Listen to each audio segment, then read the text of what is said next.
السلام عليكم ورحمة الله وبركاته. نحمده ونصلي على رسوله الكريم. أما بعد فأعوذ بالله من الشيطان الرجيم. بسم الله الرحمن الرحيم. وقل جاء الحق وزهق الباطل إن الباطل كان زهوقا. وقال رسول الله صلى الله عليه وسلم: جاهدوا المشركين بأموالهم وأنفسهم وألسنتهم أو كما قال عليه الصلاة والسلام.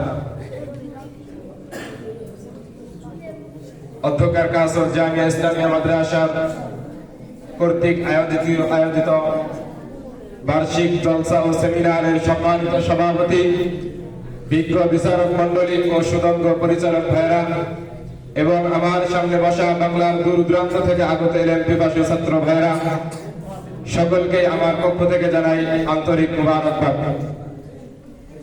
আজকে কওমি পাঠাগার থেকে যে বিষয়টা নির্ধারণ করে দেওয়া হয়েছে আপনারা তা সকলেই অবগত আছেন, আর সেটা হলো উপমহাদেশের স্বাধীনতা ও 2024-এ গণ অভ্যুত্থানে উলামায়ে কেরামের অবদান। এই বিষয়ের উপর সংক্ষিপ্ত আলোচনা করবো ইনশাআল্লাহ। প্রিয় সম্মানিত সুধী, আমাদেরকে জানতে হবে যে উপমহাদেশে মুসলমানদের বসতি কখন থেকে শুরু হয়, এরপর মুসলমানদের শাসন চলে, তারপর ইংরেজরা কিভাবে আমাদের এই মুসলমানদের উপর জুলুম নির্যাতন করে।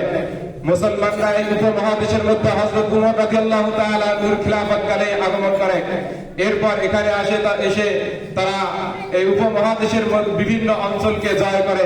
আস্তে আস্তে দেখা যায় যে এক পর্যায়ে এই উপমহাদেশ পুরাটাই মুসলমানদের দখলে হয়ে যায়।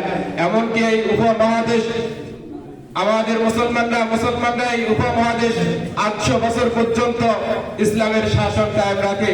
এই 800 বছরের মধ্যে দেখা যায় যে এই উপমহাদেশের মধ্যে 1600 খ্রিস্টাব্দে ইংরেজরা এই উপমহাদেশের মধ্যে আগমন করে পর্তুগিজদের সহযোগিতায়। পর্তুগিজরা যখন তারা রাস্তা বাহির করে, এই পর্তুগিজদের সহযোগিতায় 1600 খ্রিস্টাব্দে ইংরেজরা একটা ডাচ ইস্ট ইন্ডিয়া কোম্পানি নামে একটা সংগঠন তৈরি করে তারা এই দেশের মধ্যে আগমন করে। প্রিয় সম্মানিত সুধী, আমাদেরকে জানতে হবে তারা এই ইংরেজরা যখন ভারত উপমহাদেশের মধ্যে আগমন করে, এখানে আসার পর এই ইংরেজরা ভারতের উপমহাদেশের মধ্যে দুই ধরনের তৎপরতা চালায়। এক ধরনের তৎপরতা হলো ব্যবসায়িক তৎপরতা, আর দুই নম্বর তৎপরতা হলো রাজনৈতিক তৎপরতা। প্রিয় সুধী, তারা ব্যবসায়িক তৎপরতা চালায়। তারা ব্যবসায়িক তৎপরতার মাধ্যমে ভারতের উপমহাদেশের বিভিন্ন স্থানের মধ্যে তারা তাদের কুটিরগুলো স্থাপন করেছে। এরপর তারা ব্যবসার মধ্যে প্রতিযোগী শুরু করে দিয়েছিল। এরপর তারা রাজনৈতিক তৎপরতা চালায়।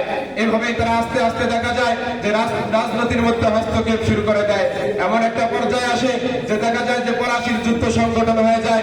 এই পলাশির যুদ্ধ 1757 সালের 23শে জুন নবাব সিরাজউদ্দৌলার বিরুদ্ধে ইংরেজরা বিশাল যুদ্ধ আয়োজন করে পলাশির আমরাকরণে।